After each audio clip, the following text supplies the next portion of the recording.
Let's talk about idol worship. It was the very first commandment, not a suggestion, not a footnote. In fact, a line firmly drawn in the sand. You shall have no other gods before me.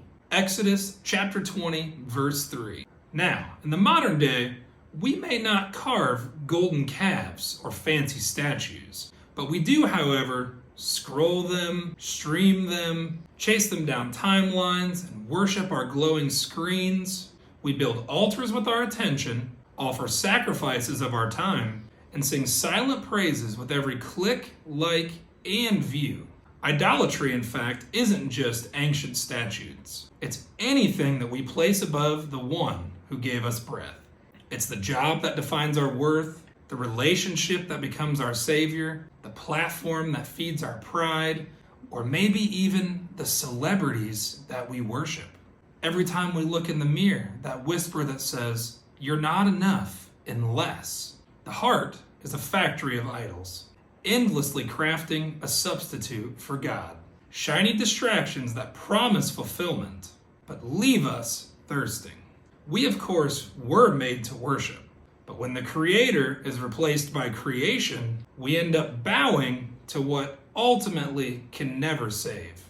Although we may be meant for worship, we can find ourselves in a place of worshiping others in an unhealthy place, or allowing ourselves to be put on that same throne receiving worship. Ultimately, both of those things will once again lead to the same brokenness and failure that is due to a result of lacking the true living God. God's commandment still stands.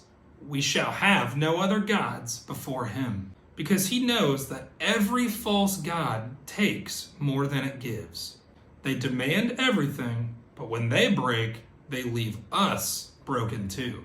But when we tear down those idols and lift our eyes to the living God, we find a love that doesn't enslave, but rather sets us free.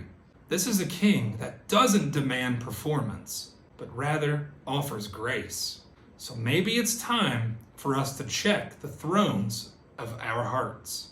Who is it that's sitting there? Because whatever rules our hearts will ultimately rule our lives. This has been Blindly Obvious. If you like what you've heard, please follow, subscribe, and share the word.